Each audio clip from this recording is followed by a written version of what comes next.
जो गौण लैंगिक लक्षण जो है उसके बारे में पढ़ लिया था। गौण लैंगिक लक्षण का मतलब है कि जो नर और मादा को जो अलग अलग लक्षण जो करते हैं जो किशोरावस्था में, और जो किन हार्मोन के कारण होता है। पुरुष में तो कौन सा हार्मोन होता है, और मादा में जो है एस्ट्रोजन।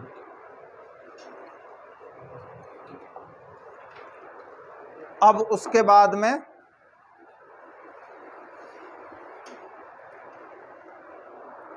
ये जो है, ये जो जिसको किशोरावस्था कहते हैं, ध्यान रखना, पहले शरीर की जो वृद्धि है वो इस समय तेजी से होती है पहले, यानी कि इंसान की लंबाई वगैरह बढ़ती है।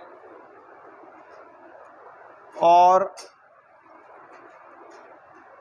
किशोरावस्था के लक्षण उस समय शुरू होते हैं जब लगभग लंबाई वगैरह बढ़ जाती है, मतलब ठीक है ना।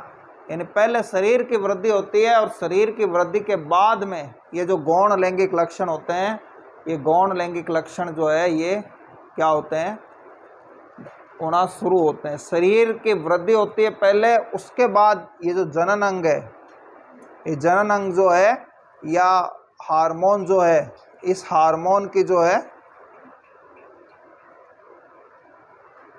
जो भी लक्षण जो दिखाई देते हैं वो दिखाई देने लगते हैं, ठीक है ना। इस तरह से बाद में अब ये जो शारीरिक लक्षण है जो नर और मादा के, ये लक्षण जो है ये जल्दी से ज़्यादा, मतलब इनमें वृद्धि है वो ज़्यादा होने लगती है। और शरीर की लंबाई, ऐसा नहीं है कि लंबाई या चौड़ाई जो भी वृद्धि होती है शरीर में वो बिल्कुल ही रुक जाती है, लेकिन बहुत ही धीमी हो जाती है इस स्टेज पे आके।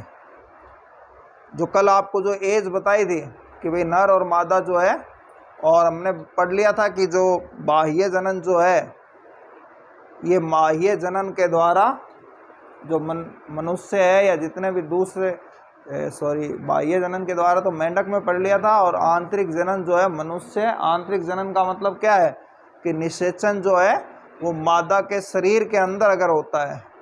अब उसके बाद में जो है जो नर जनन तंत्र है, तो नर जनन तंत्र जो है, इस नर जनन तंत्र में हम वैसे तो पढ़ चुके हैं कि जो नर जनन तंत्र है इसमें सबसे जो प्रमुख ग्रंथि है वो कौन सी होती है, जो वृषण होते हैं। ये वृषण जो होते हैं ये शरीर के बाहर स्थित होते हैं। उसका कारण क्या है कि जो शुक्राणु जनन है, वो शुक्राणु जनन के लिए शरीर से जो शरीर का टेम्परेचर है उससे 2.25 डिग्री कम टेम्परेचर पर शुक्राणु का जनन होता है। इस वजह से ये शरीर के बाहर होने लगते हैं, ठीक है।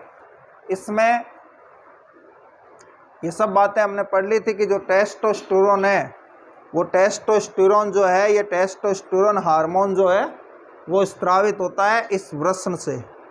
इसके बाद में यहाँ पर इस वृषण में जब जो है टेस्टोस्टेरोन हार्मोन जो है बन जाता है और शुक्राणु जो है वो बन जाते हैं, तो शुक्राणु जो है ये, इसके बाद में यहाँ पर एक प्रोस्टेट ग्रंथि होती है, ये वाली, ये प्रोस्टेट ग्रंथि जो होती है वो एक लिक्विड का निर्माण करती है। अब ध्यान रखना, हमारा जो मूत्र है, हम पढ़ चुके हैं कि मूत्र कैसा होता है, अम्लीय होता है। कैसा होता है, तो ये जो हमारा मूत्र मार्ग है, ये मूत्र मार्ग तो अम्लीय हो जाता है, लेकिन ये जो शुक्राणु है, ये शुक्राणु क्षारीय माध्यम जो होता है, इस क्षारीय माध्यम में जीवित रहता है। तो ये प्रोस्टेट ग्रंथि जो है एक लिक्विड बनाती है।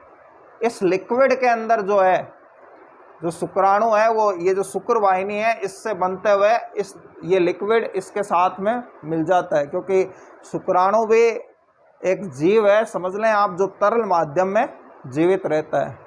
और कोई भी लिक्विड है, उस लिक्विड में बिल्कुल ये कीड़े जैसा होता है, तो ये गति भी शुक्राणु जो है अच्छी तरीके से कर सकता है। शुक्राणु के पूंछ होती है, ध्यान रखना, पूंछ होने के कारण जो पूंछ को जब हिलाते हुए ऐसे गति करता है, जो पूंछ वाले जीव होते हैं ना, लंबी पूंछ जिनकी होती है, जैसे सांप वगैरह है जिस तरह से, तो वो अपनी पूंछ को पीछे से हिलाते हुए जब गति करते हैं तो वो गति जो होती है वो तेजी के साथ में होती है, क्योंकि इसको गति करते हुए अब जो मादा जो युग्मक है, अंडाणु है, वो कहाँ है, वो गर्भाशय में स्थित है मादा के, और इस शुक्राणु को उस तक पहुंचना होता है। ठीक है, तो ये शुक्राणु जो है एक्चुअल में, इस शुक्राणु में ही क्या होता है, इसके अंदर जो है आनुवंशिक पदार्थ होते हैं। और शुक्राणु ध्यान रखना 2 प्रकार के होते हैं, ये बात आप वैसे तो पढ़ चुके हो, लेकिन शुक्राणु जो है, कुछ शुक्राणु हैं जिसमें क्या होता है, X गुणसूत्र होते हैं आधे 50%, और आधे जो शुक्राणु हैं उसमें क्या होते हैं, Y गुणसूत्र होते हैं। और अंडाणु है वो सिर्फ एक ही तरह के होते हैं, X के। अब अगर X वाला शुक्राणु है, वो X वाला शुक्राणु अगर अंडाणु से मिल गया तो फिर लड़की होती है, और अगर Y वाला जो शुक्राणु है वो अंडाणु से मिल गया तो लड़का होता है। ठीक है, अब इसके बाद में जो अंडाशय है यानी मादा जनन तंत्र है, हम पढ़ चुके हैं ये सब बातें कि मादा जनन तंत्र जो है, मादा जनन ग्रंथि है, वो ये अंडाशय होती है। ठीक है, और अंडाशय में हर महीने एक अंडा जो है, एक अंडाणु जो है वो बनता है, और फैलोपियन जो ट्यूब होती है ये वाली, इस ट्यूब की सहायता से ये जो है अंड कोशिका या अंडाणु जिसको कहते हैं, ये गर्भाशय तक जो है वो लाया जाता है। यानी बन गया, बनने के बाद ये गर्भाशय के अंदर जाएगा। ठीक है, ये गर्भाशय जो है लचीला होता है, ठीक है ना, यानी कि फैल और सिकुड़ सकता है, यानी एक थैलेनुमा संरचना जो है उसका निर्माण करता है। फैलने सिकुड़ने से ये होता है कि भाई बच्चा जो है जिस वक्त वृद्धि करता है माँ के पेट में, उस समय ये फैल जाता है वृद्धि के साथ साथ ही। अब यहाँ पर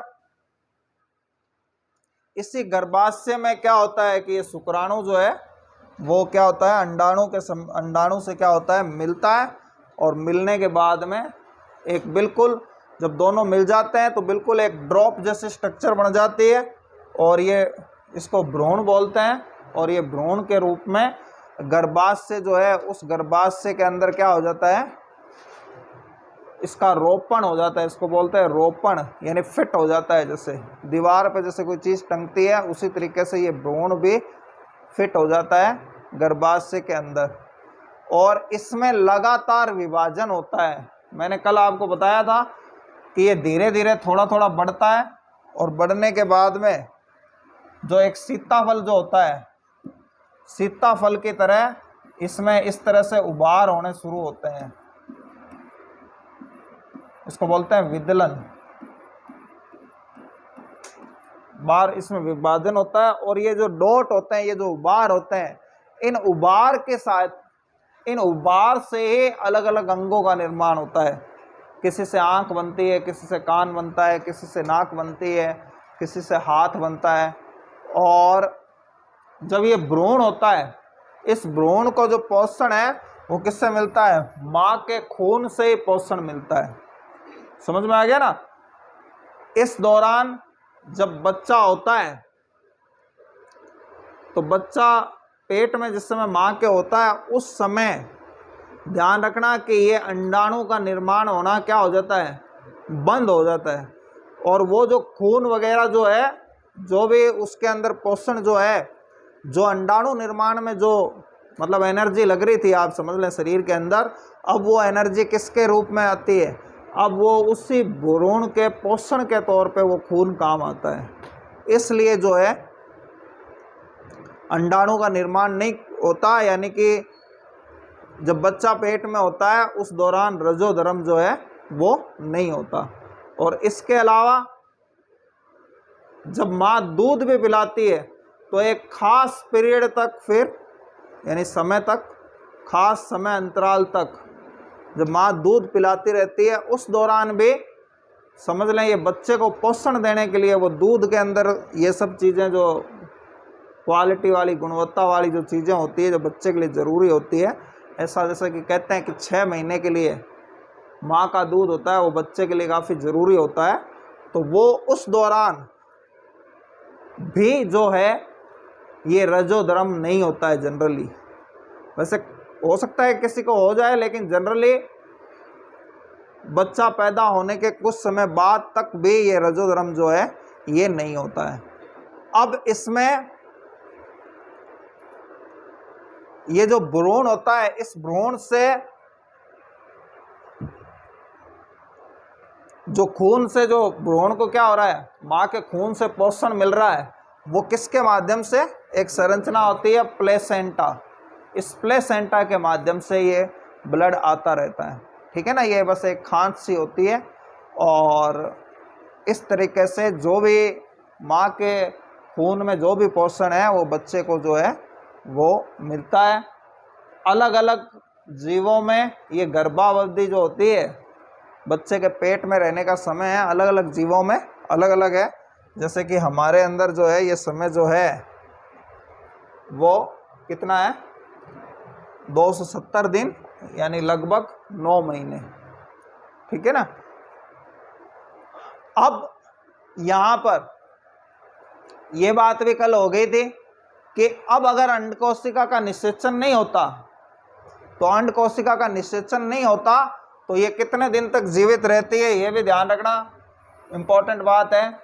इस समय ये 1 दिन तक ये जीवित रहती है, यानी अंडाशय से जब आ जाएगी ना, तो अंडाशय से आने के बाद में ये 1 महीने तक क्या होती है, जीवित रहती है, 1 दिन तक बस। और 1 दिन के बाद फिर क्या होता है कि निषेचन नहीं हुआ तो ये धीरे धीरे ये टूट के निकलने लग जाती है, खून और म्यूकस के रूप में शरीर से वापस बाहर निकल जाती है। ये बात हमने कर ली थी, जिसको ऋतुस्राव या फिर रजोधर्म कहते हैं।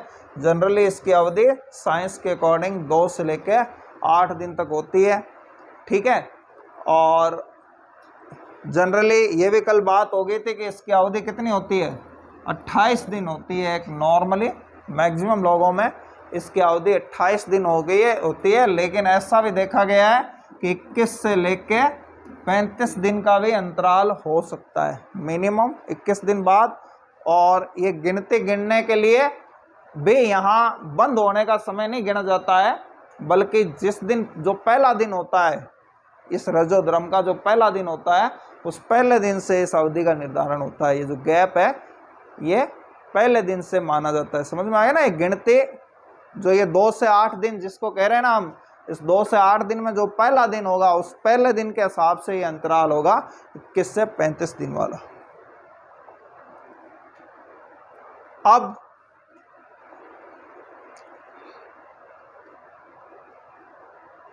अब देखिए ये इसमें ये सब चीजें तो है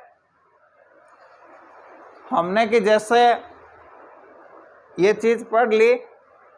अब जनन स्वास्थ्य क्या होता है इसके बारे में भी थोड़ा सा ध्यान कि जैसे हमने पढ़ा कि एक जो नर है, पुरुष जो है वो 12 से 15 साल की उम्र तक, यानी मैक्सिमम 15 साल समझ लें आप, हाईएस्ट की बात करें तो 15 साल की जब उसकी एज हो जाती है, मैक्सिमम है ये, 12 साल में भी हो सकता है कोई, तो 15 साल की उम्र में उसमें शुक्राणु जनन होना शुरू हो जाता है नर के अंदर। और जो मादा है उसके अंदर हमने पढ़ लिया था कि 9 से 12 साल की एज जो होती है, इस 9 से 12 साल की एज में एस्ट्रोजन का जो प्रभाव होता है, उस एस्ट्रोजन के प्रभाव से ये रजोधर्म शुरू हो जाता है। यानी कह सकते हैं हम कि नर में 12 से 15 यानी हाईएस्ट 15 साल की एज में शुक्राणु जनन होने लग जाता है, और मादा जो है उसमें हाईएस्ट यानी मैक्सिमम वो 12 साल की होगी, उस आयु में अंडाणु जनन भी होने लग जाता है। तो अब अगर इस हिसाब से देखा जाए तो इस हिसाब से इस एज ग्रुप में वो जनन के क्या होंगे, अगर काबिल होगी, अगर इस हिसाब से देखा जाए। लेकिन यहाँ सिर्फ इनसे मतलब ही नहीं है, एक मेंटली और शारीरिक रूप से जो दूसरी चीज़ें हैं, दूसरी चीज़ों में भी जो है उसको मैच्योरेशन होना बहुत ज़रूरी होता है, ठीक है ना। ये होती है मस्तिष्क जनन क्रिया, यानी कि वो मेंटली रिप्रोडक्शन जो है उसके काबिल हो गया या नहीं हो गया, ठीक है ना। तो ये क्या कहलाता है, ये जनन स्वास्थ्य कहलाता है। खाली इनके बनने के आधार पे ये नहीं कह देंगे कि मतलब कि इस एज में शादी कर दी जाए, मतलब हालांकि पहले हो भी जाती थी, तो पहले लोग मैच्योर हुआ करते थे, इतने उस दौरान इतने मैच्योर हुआ करते थे कि इतने छोटे समय में भी जब शादी हो जाती थी, तो ये जो चीज़ है। लेकिन आजकल का जो सिस्टम है, आज मेंटली तौर पे जो भी मतलब होते हैं मनुष्य में, यानी कि लड़का और लड़की, वो इतने मैच्योर मेंटली तौर पे नहीं हो सकते। तो शारीरिक के साथ साथ ध्यान रखना, इसके लिए भी मैच्योर होने का ध्यान रखना पड़ता है, और ये सबके लिए अलग अलग हो सकता है। लेकिन इसके लिए भी कॉमनली सरकार ने जो है वो एक एज ग्रुप रख दिया कि भाई नर के लिए वो 21 वर्ष। ये देखा गया भाई ज़्यादातर जो नर हैं वो इस आयु में क्या हो जाते हैं, जनन क्रिया के काबिल मेंटली तौर पे भी तैयार हो जाते हैं। और मादा के लिए ये 18 साल है, और अब शायद मोदी गवर्नमेंट ने इसको भी 21 कर दिया।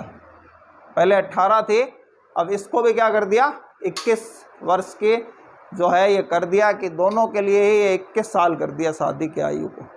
तो ये जो चीज़ है ये भी ध्यान रखना है कि मेंटली जो होता है, मेंटली भी उसको सब कुछ ध्यान होना चाहिए, क्योंकि अगर वो उसमें मैच्योरेशन नहीं आई, तो ये जो नर युग्मक और मादा युग्मक जो मिलने की क्रिया है, इसमें कई तरह की बीमारियां होने का भी खतरा रहता है। अगर उसका प्रॉपर नॉलेज नहीं हुआ इन चीज़ों के बारे में, तो फिर कई सारी बीमारियां होने के, अलग इसको हम बीमारी वाले चैप्टर में पढ़ेंगे। और इसके अलावा अब आजकल क्या है कि जैसे भारत की, हमारे देश की बात करें तो, या देश की बात नहीं करें, पूरे विश्व की भी बात करें, तो सन 1900 में विश्व की जनसंख्या 2 अरब थी, और 100 साल बाद सन 2000 में, आज से 24 साल पहले जो है विश्व की जनसंख्या है वो 6 अरब हो गई लगभग, यानी 3 गुना बढ़ गई 100 साल के अंदर। और अभी शायद 8 अरब के करीब पहुंच चुकी है वर्तमान में। और भारत की बात करें तो 1 अरब 30 करोड़ जो है भारत की जनसंख्या हो चुकी है। सबसे ज़्यादा चाइना की है। अभी कोरोना की वजह से 2021 में जनगणना हो नहीं पाई, और अब जनगणना हो रही है, 25 तक हो जाएगी। तो ऐसा जो है अनुमान है कि शायद हम चाइना को पीछे छोड़ दें, मतलब जनसंख्या के मामले में जो हमारी जनसंख्या है वो चाइना से भी ज़्यादा हो जाए। तो यहाँ पर इस वजह से अब जैसा कि आपको पता है कि ये जो गर्भ धारण की है, ये गर्भ धारण की संभावना जो है ये हमेशा ही बनी हुई रहती है। तो जनसंख्या के बढ़ने के कारण से, और दूसरे कई सारे रीजन हैं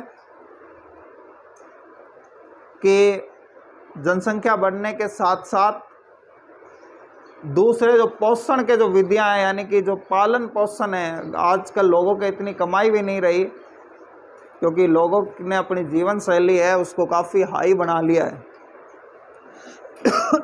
तो हाई बना लिया है, इस वजह से भी प्रॉपर है बच्चों को एजुकेशन वगैरह या दूसरी जो चीज़ें हैं वो प्रॉपरली नहीं मिल पाती। इसलिए आपको पता है कि सरकार एक योजना चलाती है जो परिवार नियोजन की जो है। तो परिवार नियोजन जो है, इस परिवार नियोजन में जो है ये जो कई सारे स्लोगन हैं कि भाई हाँ 2 ही बच्चे होने चाहिए,